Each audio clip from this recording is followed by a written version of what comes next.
महिला ने बस अनजाने में पानी की सतह को छुआ और एक पल में नदी का पानी जैसे जादू से भर गया, एक विशाल भंवर बन गया और तुरंत हजारों छोटी मछलियां तेजी से शाओ मेई की ओर तैरने लगी। उसकी बाह को घेर लिया। छोटी में बहुत डर गई, उसका शरीर कांपने लगा। उसने घबराकर अपने पीछे के साथियों से जोर से मदद की गुहार लगाई, लेकिन साथी डर के मारे एक भी आगे बढ़कर मदद करने की हिम्मत नहीं कर सके। जब छोटी मछलियां छोटी मई के हाथ को निगलने ही वाली थी तो एक अप्रत्याशित घटना घटी। वे छोटी मछलियां चमत्कारिक रूप से एक मानव हाथ में बदल गईं। ये देखकर छोटी मई ने तुरंत उसे किनारे पर खींच लिया। इस दृश्य ने पीछे खड़े साथियों को स्तब्ध कर दिया।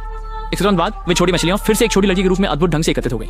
उसने शाओ मेई को बताया कि वह जादू से पानी में हजारों सालों से बंद थी और आज शाओ मेई की अनजाने में की गई हरकत से ही उसे मुक्ति मिली और वह फिर से आजाद हो गई। उसने आंसुओं के साथ शाओ मेई का धन्यवाद किया और फिर एक चमकदार सुनहरी रोशनी में बदलकर उड़ गई। जब सभी लोग अभी अभी के अद्भुत दृश्य में डूबे हुए थे, तभी अचानक एक बड़ा पक्षी जंगल से तेजी से निकलकर उनकी ओर बढ़ा।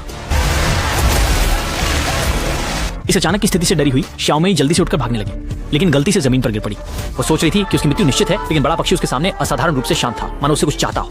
जबकि शाओ मेई बड़ी चिड़िया के इरादे को समझने के लिए हाथ बढ़ाने ही वाली थी, उसके बॉयफ्रेंड ने गलती से समझा कि बड़ी चिड़िया शाओ मेई को नुकसान पहुंचाना चाहती है और बिना सोचे समझे उसने हाथ में पकड़ी हुई चाकू को जोर से फेंक दिया। चाकू की धार बड़ी चिड़िया को लगी और वह तुरंत सफेद हड्डियों के ढेर में बदल गई जो जमीन पर बिखर गई। हालांकि उसकी गर्लफ्रेंड ने गुस्से में बॉयफ्रेंड को एक मुक्का मारा, उसे बिना सोचे समझे उसे मारने के लिए दोषी ठहराया। मर्द होना वाकई बहुत मुश्किल है।